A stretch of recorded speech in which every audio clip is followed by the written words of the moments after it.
everybody. It is Recotopia, episode 42. Wow, 42.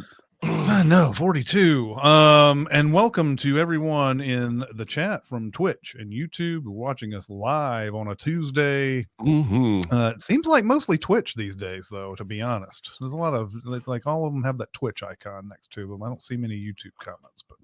But anyway, chat is lively today. That's good to see. And I'm glad that you guys are here with us today. How are you doing today, Jeremy? You know what? I'm doing pretty good. Good. Had me a nice coffee this morning. Sun is currently shining, even though in 12 hours it will be the opposite of that. That's correct. I'm very excited about these movies we're going to talk about today. Yeah. We're going to be talking about 12 Angry Men for our big recommend. But do you have some small recommends today, Jeremy? One of the best things about having my family come for a while is that I get to watch a lot of movies because that's something that my brother's family and my wife and I enjoy together. It's one of our love languages. So I have more small recommends than the show has room for. So I'm stocked. But the first one I want to give you is Cyrano. 2021. Peter Dinklage, not Jennifer Lawrence, Haley Bennett. Ben Mendelsohn is in this. And it's a musical. And I'm going to give you the two reasons to watch this movie. Peter Dinklage. If you've seen him in anything, whether it was Elf, Game of Thrones, My Dinner with Hervé, which you can't even watch anymore because Warner Brothers just killed it. You've probably seen some great acting, and he is awesome in this movie. The other reason to watch it is Joe Wright is your director. Joe Wright made Pride and Prejudice and Atonement, and that should probably be enough to convince you that he knows how to shoot some lush looking scenery. And he does. There's some great, not super long one shots. But I'm looking him up to discuss today. He's directed a lot of movies I didn't realize he made, like The Soloist and Hannah. I knew he made Anna Karenina, which I watched and is lush and beautiful. The Darkest Hour, I didn't know he made. Anyway, the music is the weakest part of this movie. I believe it's adapted from a musical that was on the stage that was adapted from the original story. But it's not memorable. There's one song at the end that is awesome. The three leads in their various situations are all singing this song together. It's really good. Every other song is kind of like that dialogue song where he says some notes, but it's not really a singable melody. And he rhymes occasionally. And halfway through the movie, I was like, why are they singing? Why are they? That's not adding anything to this. Then they have that big number at the end that I do think is worthy of being a musical. But watch it for the cinematography and watch it for Peter Dinklage. I would probably give it a B+. I really enjoyed it. Most of my family really enjoyed it, found it engaging, doesn't overstay its welcome. So there you go, Cyrano. And where can you watch it, Jeremy? Well, you can watch it on Amazon Prime. And that's probably the best place. But you can also rent it from any of your various streaming places. Okay. Yeah, I remember when this trailer came out. Wasn't terribly excited about it, but I've heard a lot of good reviews for it since it came out, so may have to give this a look for sure. I went on a big sort of movie theater binge last week just before Thanksgiving, and tried to get a bunch of movies in before the holidays and everything. Just get them out of the way, basically. And which one of those movies was The Fabelmans. I have seen. Steven Spielberg is one of those directors that I think I've seen everything he's ever made. There's at least every movie he's ever made. I've seen a couple of like TV things that he made too, but Spielberg always sort of like I think it's pretty easy to say that he's probably my favorite director of all time. I don't know if he's the best director of all time, but like E.T. was one of my first like movie theater experiences as a kid. So and I, like Spielberg movies all through time have just sort of like been in my life. So it's just like one of those things. I've seen everything he's done, but I was not expecting much out of this. It seems very Oscar baity, and I was a little worried about it, um, but I really did enjoy this. It took me a bit to get into this, but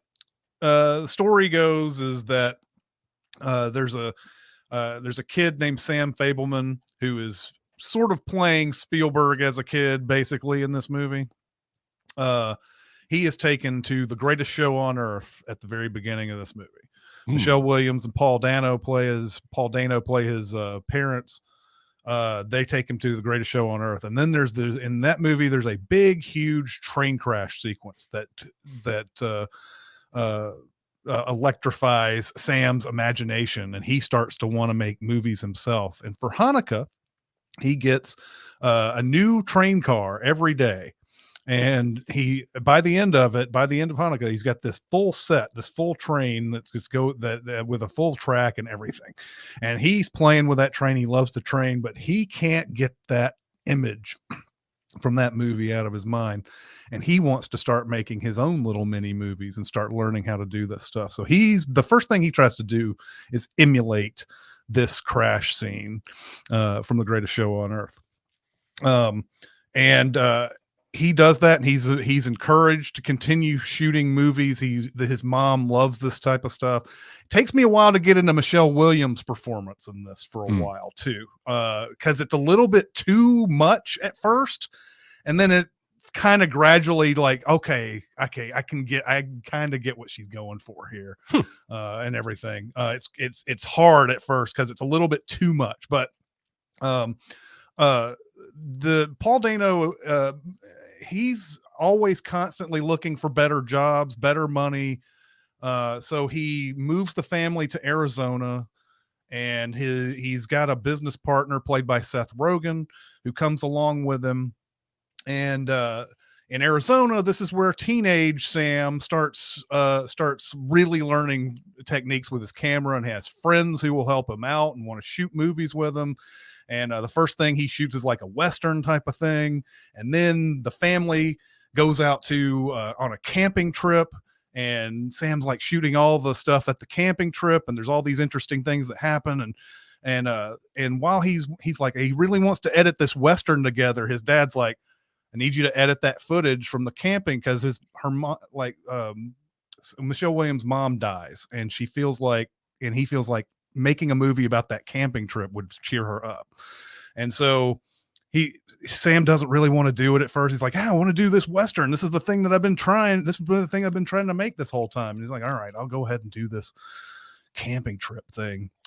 And this is the interesting part of the movie. I think this is where the movie starts really grabbing me. I think he goes through the footage, and he's looking for exciting things in the footage. And he sort of realizes that his dad's friend Benny and his mom are a little bit too close. There are some things that are happening in the frame that he didn't realize that he was capturing, that they're a little bit too intimate with each other. They're not kissing or anything like that, but there's obvious sort of palpable attraction and palpable something that's maybe extracurricular going on behind the scenes. He has to make the decision to edit all of that out, because he's making this movie specifically for his mom. And he puts this all together, and he shows the family this film. And I think it's really interesting because it shows you how film can show you the truth, and it can also lie to you at the same time. And I really do enjoy that aspect, because while they're watching that film, everybody's enjoying it except Sam. Sam's sitting there going, man, this is just a bullshit lie about how, basically. And so he starts to hate his mom. He hates Benny. And then his dad wants to move again. They have to move. They're moving to California. And so he just gets better and better at filming. He actually doesn't want to film after a while. He doesn't want to do this anymore after that camping thing. and but then he's encouraged to continue doing it, and there is a phenomenal cameo at the end of this movie that is probably worth watching the movie alone for. Mm, A cameo playing a great cameo of a guy playing a legendary figure in Hollywood. mm. And really, really great stuff there. Like I said, was not expecting much out of the Fablemans, but I really, really loved it by the Hmm. end of it. So, Excellent. high recommend there. I have not heard anything but good about this movie. Mm-hmm. So I'm excited to watch it, even though I think, like you, if you just kind of told me the log line, I'm not sure I would be that interested. But because of the feedback I've been hearing, um, yeah, I'm willing to Mm-hmm. take the ride. Um, my Mm-hmm. next small recommend Mm-hmm. is a documentary on Amazon Prime that came out at the beginning of November called Goodnight Oppie. Um, Mm, this mm, is about the Opportunity Mars rover and her sister Spirit. And while Opportunity lived longer, and I'm sure that's why the title is what it is, the movie is really about both of them until like the last 25 minutes. And that's about when Spirit dies, and the rest is about Opportunity. Um, and the plan with these two rovers was the goal was to try and find evidence of water. Um, and they first find evidence of water, but it was super acidic. mhm, And that would not sustain life. They're looking for, I forget what it's called, but they're looking for this, they have this scientific name for this, some like natural water or something. Um, mhm, and by the end, they do find evidence of it on Mars. And of course, Opportunity and Spirit were both intended to last for 90 days. And Opportunity ended up lasting 15 years, hmm, gathering data that we're still using today at NASA. It's a pretty straightforward documentary. I think what makes this documentary great is how freaking interesting and fascinating um, these rovers are. And like everything NASA does, the absolute miracle that it worked and landed mhm, and not only survived the 90 days, but 15 goddamn years. yeah, Um, it's it's cute. At times, there's a lot of footage of like flight command decks from when they launched it and when it landed, and then there's interviews today with people that you see younger in these mm, videos from when they were planning and building it. I would give the main documentary up until the last 5 minutes probably a B plus, but the last 5 minutes surges it into an A minus for one scene, and it's well after Opportunity, and it's the launching of Perseverance, the next mm, Mars rover. But mhm, it shows us the faces of everyone who worked on Oppie that we've been watching this whole movie, watching the launch of Perseverance, and there is so much joy in their eyes. It's palpable uh, mhm, that they have contributed to mankind, and they took the previous step that now Perseverance can step off from. I got goosebumps in the last 5 minutes watching these people. It's mm, almost like the end of The Martian, where they're launching another Mars mission, and it shows you all the people you've been seeing this yeah, movie and where yeah, they are. Only right, this is real, and these people, that some of them are crying tears of joy at watching this next rover take off, and it was really inspiring to me. So it's on Amazon Prime. It's only an hour and 45 minutes long. If you like space and science and stuff, I think you'd really dig it. Good night, Oppie. it's those are fascinating feats of engineering, aren't they? All these different rovers and probes they put out into space, like the Voyager probes shot way back in the 70s. They Yeah. still were able to contact those things for very recently. I think they had to shut down Voyager 2 because it was running out of I don't know, space fuel or whatever. But But they had to shut it down, and they don't want to turn it back on yet because or they can't. I can't remember what exactly is going on with that, but like they're in theory they could turn Voyager 2, it was shot 1977, turn it back on and Yeah. maybe possibly communicate to it. And it's like, I think it reached beyond our solar system or bright. I can't remember how Yeah. far it goes. One of them There's left going to be our some people who solar. are pissed off at me about for not knowing that. But anyway, like, yeah, it's that just to think that these things are just, I mean, they work way better than you would ever imagine. Yeah. You would think they would be just complete, like, yeah, you wouldn't think those would last for 15 years or even get on the planet in the first place, but there they are, they're doing it. They landed those things on the planet in bubble wrap, basically. Mm-hmm. A ginormous bubble cube that was bouncy so that it Mm-hmm. wouldn't break the shit inside. And then they outfitted it with something to pop the bubbles. And I don't know, it's just crazy. It's It's crazy, man. amazing. Yeah. One of the other movies I saw in theaters this past week was Glass Onion. Mm. Which will be on Netflix, I believe, next month. Or will it be this month? Considering Oh, this podcast will yeah, be, it is. it's coming out in December on Netflix. And I told you guys when I watched this, it would be unfair to compare this movie to Knives Out and say, well, it's not as good as Knives Out, because nothing's going to be like Knives Out when you watch it. It's going to have to be completely different, essentially. My only caveat about Glass Onion is I don't think the characters are written as well as Knives Out. And that's the only thing that is holding me back from saying this is just great. But I do like the mystery in this, and I do like the setup.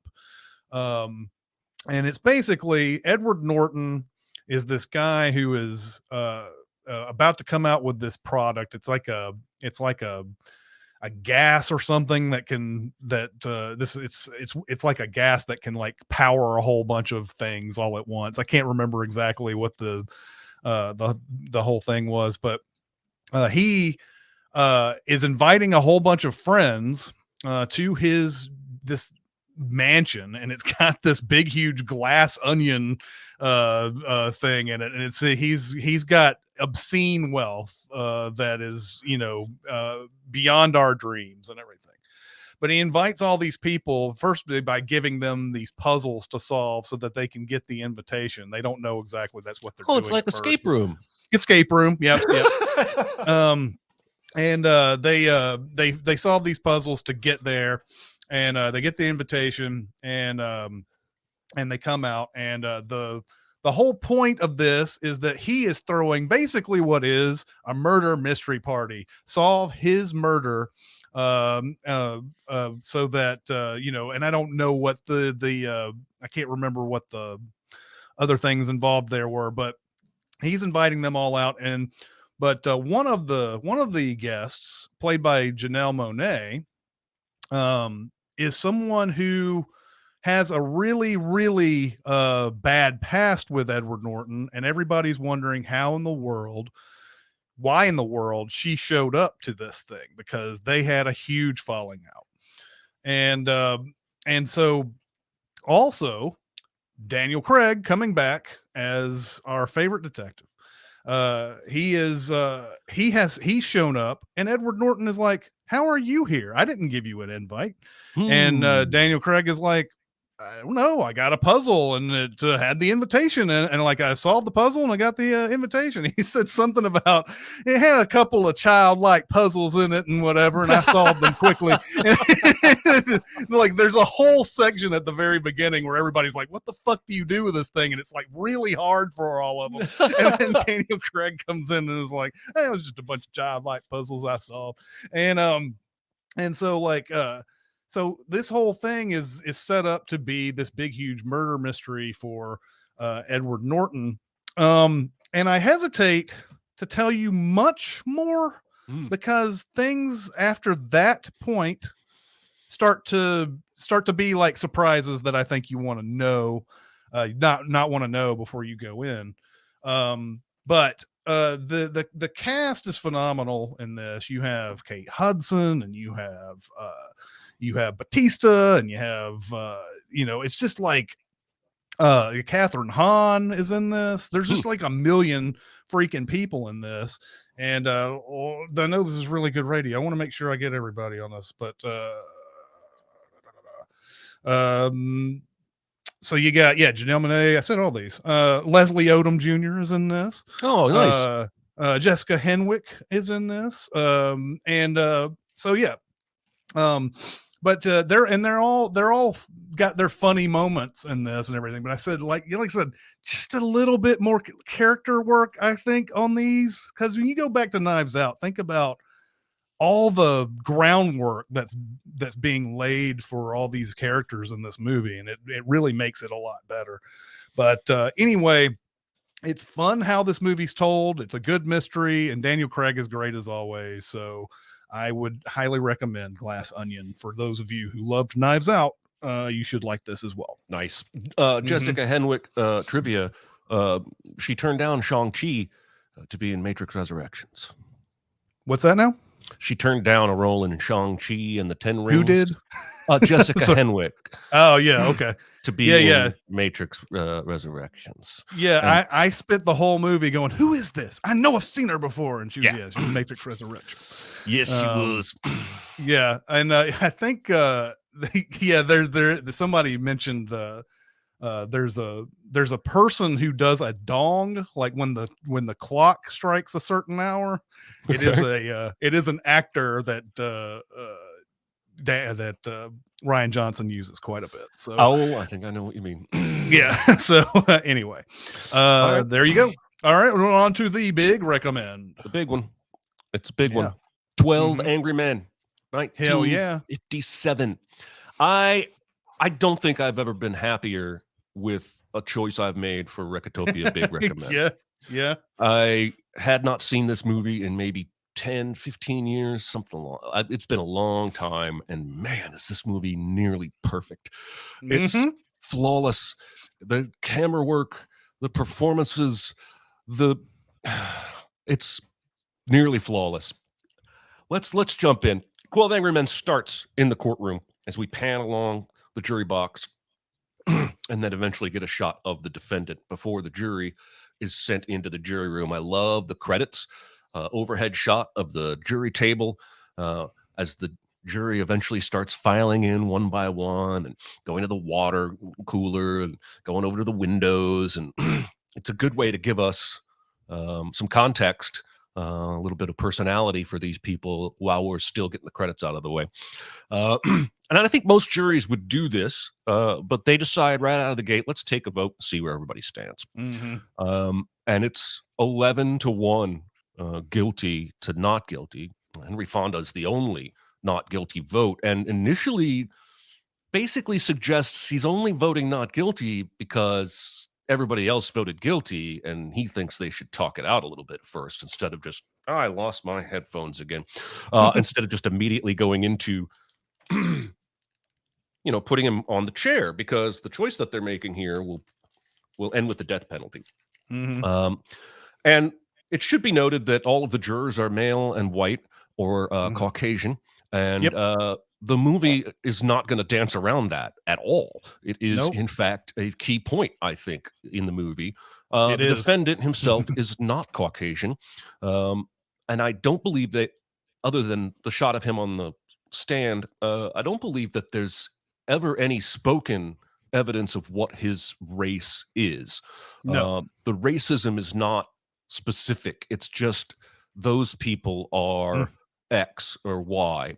And it's pretty casual racism right out of the gate. More than one person says something along the lines of, well, you can't trust those people, or those people are, have a predetermined life path to crime. And that is an undercurrent throughout most of this deliberation. If there's one flaw in the movie, it's that I wish, I can't believe I'm about to say these words, I wish it would fade to black every now and then, so that to give me more passage of time, because I think if you just take it at face value, you could make the argument this movie takes place in real time. Um, Yeah.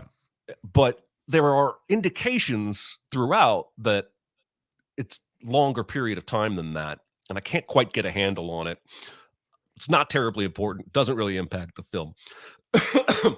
There's a lot of baseball discussion early on, which I appreciated and had forgotten about because Chris and I both like baseball. But there is a Mhm. shot to the gut of Baltimore fans that I think was unfair of the movie because dude says, "Do you root for the Yankees?" And he says, "No, Baltimore." And he says, "Baltimore. That's like being hit over the head with a crowbar once a day. Who do they got except the good groundskeeper?" And I was like, "Oh my God, that's brutal." I felt that very hard. So they start breaking down the witnesses. There are basically um, three witnesses, right? The woman across the street who believes she saw the killing through the windows of the L train moving by. The old man who lives downstairs, who heard the somebody yell, "I'm going to kill you." Then a body hit the floor. Then he runs to his door in time to see the son from his upstairs neighbor running down the stairs. And then there is the shopkeeper who sold the knife to the defendant on the Mhm. night in question. And Henry Fonda starts to chip away at some of these um, witnesses and their stories. The first angle he goes at is the knife. And everyone who believes the kid is guilty is talking about how unique this knife is. It has a serrated but curvy blade, and it's a switch knife, which are illegal at this point in the movie's Mhm. reality. Um, and they even put it on the table very dramatically. And as they're arguing more and more about how unique this knife is, Henry Fonda pulls one out that's identical, flips it open, and slams it on the table. And everybody is stunned. And he apparently went out walking. He starts to tell you that even during the trial, he thought everything was a little bit too tidy and didn't really feel like the defendant's attorney did a terribly good job. Mhm. Um, but he went out walking in the kid's neighborhood the night before this deliberation, as you do. Right. Went into a store and illegally bought a switch knife that is exactly the same as the murder weapon, which is a pretty big point in the movie. I think that is the first crack for the bulk of the viewing audience. Um, because if you just take every witness at face value, then the kid's guilty as hell. Mhm. Um, but now there's a question about how unique this knife is. So they do another vote, but Fonda requests it to be secret because his instincts tell him there may be somebody willing to change their vote, but not do so publicly, which is a little weird because somebody does, and then 30 seconds later tells everybody it was them. And it's the old guy who's sitting next to Fonda, juror number 9. So now we're at 10-2, guilty to not guilty. And there's a section of the film now that I call the bathroom conversations, where Henry Fonda goes into the bathroom and interacts with two of the other jurors while everybody's washing their hands or doing their business. And we really get a little bit more personality here. The movie doesn't tell you any of these guys' names until the very end. You get two of them, and by then it doesn't Mm. mean shit. Yeah. Um, these characters are who they are because of how they feel, and we get a few backstories here and there. But it's these interactions that start to tell you, okay, this guy might eventually go, or this guy's going to be hard to convince. And then my favorite revelation in the whole movie is the L train noise revelation, where Mhm. Henry Fonda, you can see it click as they're all talking about it, and he realizes, wait, the old man would have had to have heard, "I'm going to kill you," when the body hit the floor at the same time the L train was going by. And the L train is almost close enough to touch. He wouldn't be able to hear that. And that Mhm. is everything starts to open up wide at that point. Anything's on the table because you realize he's right. Either the Mhm. lady didn't see it or see it when she said she did, or that man didn't hear what he thinks he heard. So then there's a debate about "I'll kill you" and how common a phrase that is, which you don't realize is foreshadowing. But Mhm. it's just this little debate of like, lots of people say "I'll kill you," and they don't really mean it. I said it to my Mhm. wife last year or whatever. Um, Right. then you just put that aside. They vote again. Somebody else changes. Now, not guilty is gaining steam. The next debate, let's reenact the old man limping his way across his apartment to prove that there's no way he could have gotten to the door in 15 seconds. And now everything is falling apart and people are changing their vote. And then we get old man racist and his rant from hell. And This is a key moment because everyone turns their back on him or walks away from the table by the end of his speech. This is a silent, we're not with you in the least on this, you crazy racist bastard. Even the lone holdout later, who's clinging to guilty, turns his back on the racist. And even that is a little bit of foreshadowing because we are going to find out why he wants this kid to be found guilty. Mm-hmm. And it has nothing to do with race. And so old man racist has realized I'm defeated. He goes over to the side table and sits down and realizes what a sad sack of shit he is. And everybody else goes back to the table immediately. And it's freaking awesome. Mm-hmm. And then we get the scene where Henry Fonda goads basically the lone holdout guilty vote into saying, I'll kill him, because the guys are holding him back. And Henry Fonda goes, but you don't really mean you'll kill me, do you? Mm-hmm. Oh, it's so satisfying. Mm-hmm. And so then we're down to 11-1, and it's that guy's the lone holdout, and he goes on a rant. And this is probably the best, meatiest acting moment in the whole film. I think if I were an actor, I think I would want the Henry Fonda role. He's the protagonist for the most part, but this guy, he gets this amazing monologue and he nails it. And then he looks down at a picture of him and his son and he breaks down, and I feel like it's earned, and just starts sobbing, not guilty, not guilty, not guilty. And you realize he's angry at his kid. He's not angry at the defendant. He's angry at his kid, probably angry at himself for not having done a better job with his kid. And at this point, we have a not guilty verdict. Two men exchange names outside the courthouse. It means nothing. The guy's like, well, see ya, walks away. And we're done. And I have not enjoyed a Recotopia recommend as much as this one. I'm so glad that I bought it to watch instead of renting it. And now I've gone through the whole thing and talked over everybody. Let's hear what Chris has to say on this time through 12 Angry Men. Yeah, this will be my second time watching this movie. I saw it, I don't know how many years ago, but it is, of course, one of your all-timers, right? It's you know, you can't overhype how good this is. The IMDb has this at a 9.0, which is unheard of for most movies. But I have one qualm about this movie, and it has nothing to do with anything about your enjoyment of this movie. Okay. But I don't think you can just create evidence like Henry Fonda does in this movie and say, all right, we're gonna acquit this guy of this murder because we dreamed up some stuff that wasn't even presented to us at the trial. And a lot of the stuff that they do is very unscientific. Like how long do you think that train would go past the window? Oh, maybe 10 to 15 seconds or so. And then they're like, okay, well, let's say it's 15 seconds then. And like, oh, well, you don't becomes know. Law. yeah. It's like, and yeah, it becomes law. After that, they're just like, oh, well, it takes 15 seconds. So in that 15 seconds, this would have had to happen, and so on and so forth. You can't go out in the middle of a trial and go buy a knife and then come back and present that as evidence to everybody and stuff like that. I don't think though that's the point, right? Necessarily. I think the point of the movie is that a lot of times we like if we're called to jury duty. Now I've never been called to jury duty. Same. I of course I'll go look at my mail today, and that's when I'll have a jury duty. That's the way things work, right? Sure. I've said it out loud. Now it's going to happen.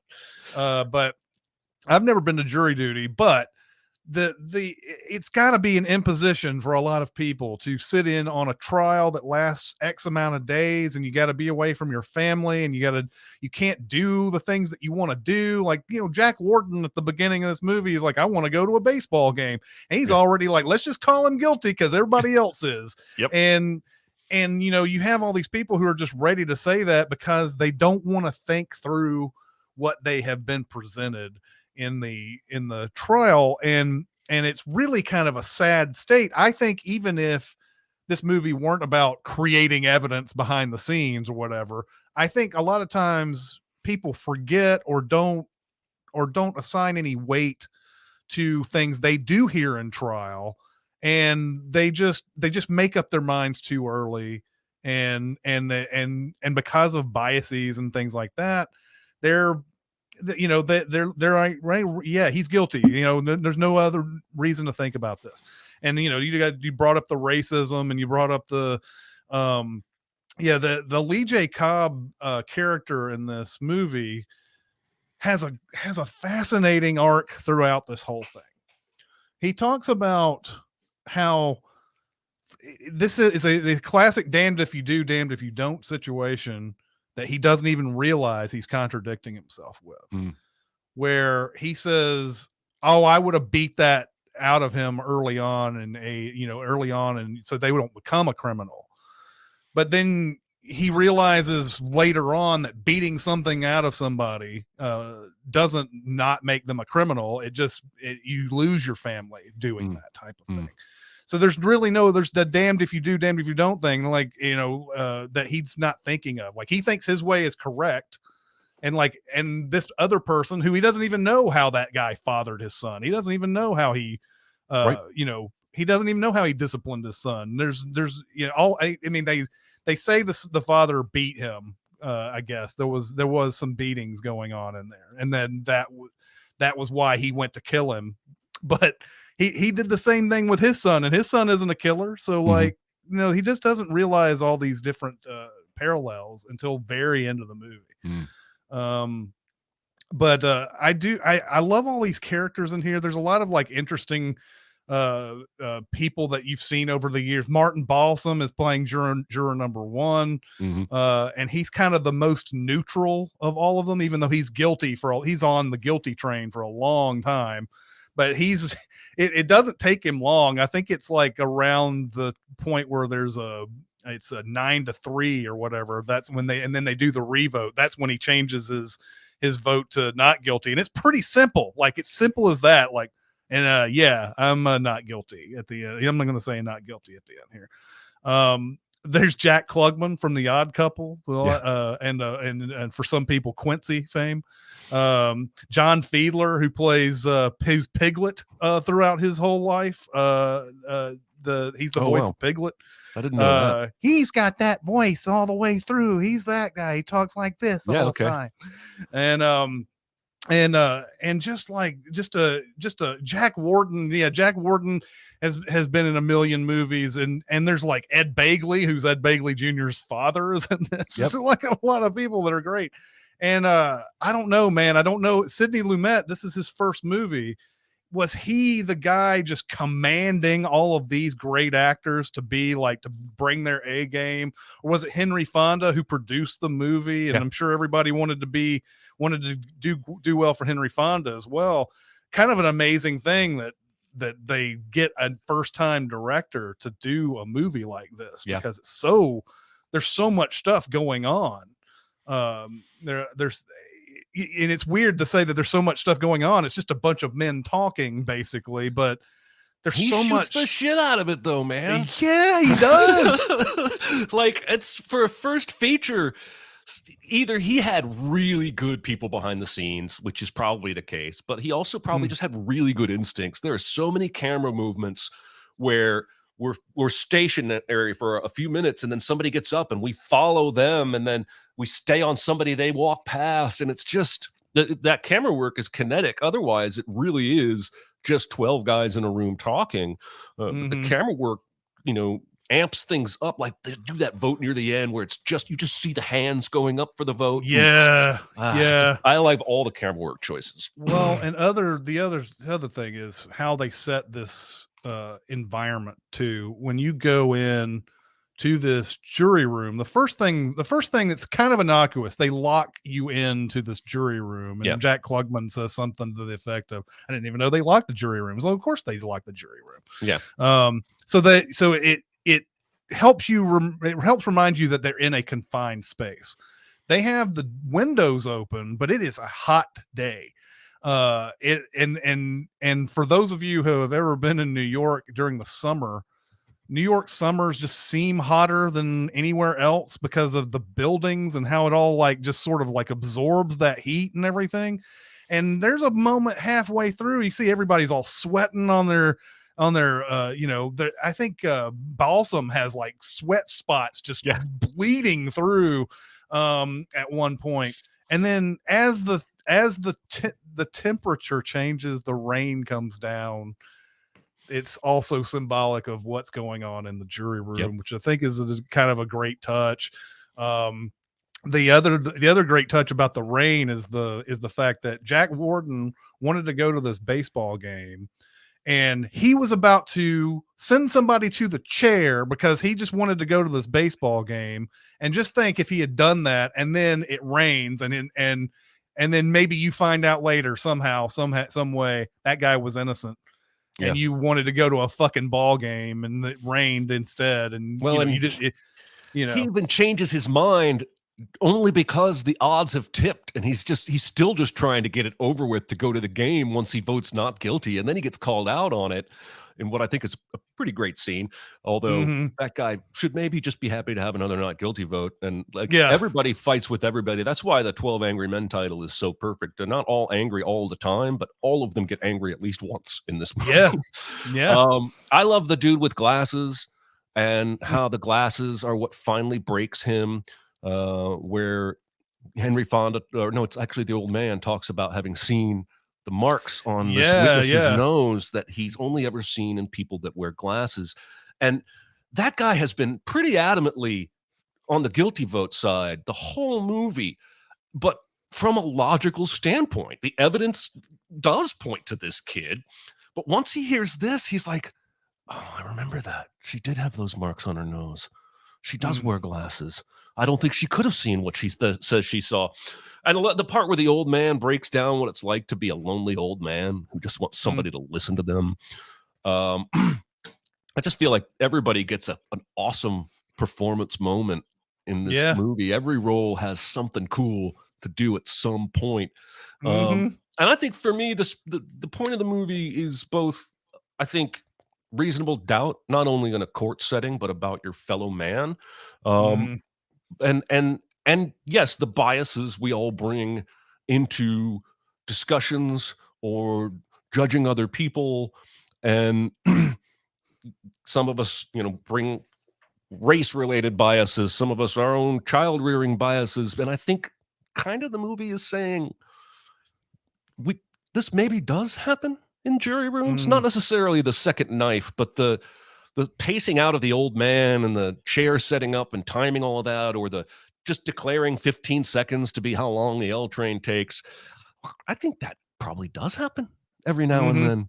Yeah. And I think even despite the massive screening processes these days in big cases, I still think there are people with biases that slip into jury rooms, and that's we're human. We're fallible across the board. Everybody in this movie is fallible, whether it was the little kid who made some dubious choices or everybody on the jury who had to kind of look inward. It's about humanity, I think. I don't know. Maybe I'm reaching too big there. No, no, absolutely is. And by the way, Finn Har says on this is absolutely true. That's part of the brilliance of the movie. The kid is still the most likely suspect. He did it more likely than not. But can you say so beyond a reasonable doubt? That's what the movie sort of saying all the way through. Right. Henry Fonda is even kind of saying that. He's like, Yep. I don't even know if I believe him, but like if I was going to trial for my whole life on this whole thing, my life is going to be ended. Wouldn't you want to have all your jurors discuss this Yeah. uh before figuring that out? And like, yeah, like there's almost nothing in here that really says someone else did it, but you also can't just say within a reasonable doubt that nobody else could have done it, Right. so like um that is an interesting thing. Like they could have possibly acquitted a guilty man there, but it's the fact is it wasn't as open and shut as the prosecution made it. And I'm beginning to think that the lawyer this kid had has got to be the worst lawyer of all time. It Yeah. feels like Henry Fonda is like it's like it feels like Henry Fonda is a defense attorney, like just like he just kind of got thrown into this jury room, and and he's like, man, if I was that kid's lawyer, I would have done all of this stuff first, Yeah. and then and then he went in and like told him what the lawyer should have done throughout this whole thing. So anyway, yeah, that is another fascinating part of it, is that the kid probably is still the one who did it, Yeah. but you can't really say completely 100%. Right. There's not enough evidence to prove it, at least Mhm. from what the movie shows us the evidence Yeah. is. All right, Mhm. well, I am dying to know what this week's super secret surprise double feature is. Mhm. Okay. Well, there are, of course, a million different uh trial movies that you could put this up against. You could I thought of To Kill a Mockingbird, and Mm. I thought of Time to Kill, and Philadelphia, and things like that, especially Philadelphia's jury room at the end, which I thought is a fascinating little scene, and where the guy's like, listen, they put this guy that they didn't really trust on their biggest case of all time, and blah blah blah. I'm like, I don't believe this shit. So I kind of love that, but the jury isn't as big of a deal, I guess, in these movies. The Time to Kill, they're barely you don't even see that jury. You just Mm. so it's like but the jury is important because they buy Jake Bragantz's explanation at the end. So now so I was like, now I gotta come up with something a little unconventional on this one, and I ended up on Reservoir Dogs. Ooh. First off, Ooh. there's a scene at the very beginning of this movie where they're arguing about tipping, and whether or not it's good to tip or not, and everybody is convinced that you should tip no matter what, and except for Mr. Pink, who's like, I wanted to tip for no reason, blah blah blah. If the waitresses aren't getting enough money, here's the smallest violin, so on and so forth. And then of course there, nobody's really convinced, but there is a part where Tim Roth kind of says, he's convinced me, get me my money back, or whatever. but there's that short scene at the beginning, but then it's the confined space of all these gangsters trying to figure out who was the one who told the cops on them and why this was going on. So they're going on with all their evidence, their gangster evidence of who they think it could be. And it's a bunch of angry men basically in this confined space. And I thought this movie would go pretty well with 12 Angry Men. And so that's what I ended up with on that one. I think that's great. I told Patrick last night I thought you were going to choose Hateful Eight. So I feel like I only barely missed the target with that arrow, because it has a lot of the same confined space, trying to figure out who did what, and they're both Tarantino. One of these days, Hateful Eight has a lot to do, like has a lot of 10 little what do we call it these days? I guess, and then there were none is what I'll call the Agatha Christie. It has a lot of that in it, because the whole thing is about judgment, and it's about who's paying for their crimes and so on and so forth. So yes, Hateful Eight would actually be a decent one as well too. So I just want to, but I ended up on that. I want to predict what I've 3 times I've tried, twice with Dicer and once with Patrick, and I've been wrong every time. I should probably just stop. What is our homework for next week's show? Okay. Man, it's kind of getting tougher to come, not because I can't come up with movies, but there are so many I want to expose the masses to. And one I've been thinking about for a really long time. I'm going to pull the trigger on this one. The Last Supper from 1996. This one stars Cameron Diaz, Annabeth Gish, Ron Perlman, Courtney B. Vance, Ron Eldard. It is about a bunch of liberals who live in the same house, who have a person over for dinner. Bill Paxton plays the first guest in this, Bill Paxton is obviously very right wing person who in this movie, and at some point he becomes a little bit too violent, and they accidentally kill him while at dinner.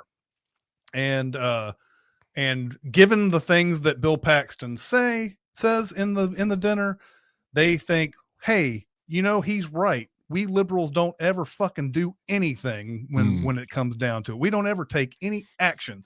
Let's invite a whole bunch of right-wing assholes to our house and have them have dinner and drink poison wine and kill them one by one. So it's a dark comedy. It is. I don't know how dated it is these days. I mean, it came out in 1996, but I haven't seen this in forever, and I remember really loving it when it was out. So this is a movie that I only watched because you recommended it to me. Mhm. I have, I think, from what you're sounding like, seen it more recently than you, and I think it holds up fine. I don't think it's dated at all. I'm excited to get back into it. You folks listening can watch it on Tubi right now, which is free with advertising, or it's available for rent from $2.99 to $3.99 on all of your normal streaming services. I think we have time for a question or two. Yep. A question or two. This may have been asked already, but what are movies that would have been better if told from the perspective of someone else in the story? Okay, so I recommended Doctor Strange 2 on this very podcast. Having seen the movie, I would probably not recommend it as much, but I feel like Doctor Strange 2 would benefit by being the Scarlet Witch's movie. Because it's really her character that's going through a lot of things that need to be explored and explain what the fuck is going on with her. Because after WandaVision, I thought that all of her big issues were resolved. Of course, they did that one stinger, and I wish they just didn't put the fucking stinger in WandaVision. That made it look like, okay, she's the villain. She's going to be a villain in this next one. Well, she was just basically a villain in this, and she went and worked through all of her problems, and now she's the villain again. And if there was a movie that I think could have benefited from being from her perspective, it would be that one. And you could still have Doctor Strange doing all this multiverse stuff and everything, and it'd still be fun. But I still think it should be her and her character, and it should wrap that arc up better, and it should be written better for her in the end. So that's what I'm going with. I like that answer. This audience knows me too well. Somebody has already said that I was going to say Passengers, which I'm going to say Passengers for one answer, because I feel like if you tell that movie from Jennifer Lawrence's perspective, you are almost obligated to fix the stuff that's wrong with this movie. If you have her wake up, run into him, start a romance, then find out he woke her up because he was lonely, then I think you can't have the happy ending that we get in this movie. If it's from her perspective, I think it turns into almost a revenge thing at that point, maybe a thriller. But I also, and I don't want people to take me wrong here, because I've expressed this opinion before, and people, I think, I don't articulate it very well, but Spider-Man No Way Home distributes its character punch to Toby and Andrew as much, if not more, than it does to Tom Holland's Spider-Man. And it becomes a movie that is less the third movie in Holland's Spider-Man's trilogy and more, listen, I've seen this movie probably 10 times at this point because I'm a Spider-Man junkie. And even though I didn't enjoy it, there are beats that I love, but it feels, I feel like you could have told this movie from Tom's perspective more than you did.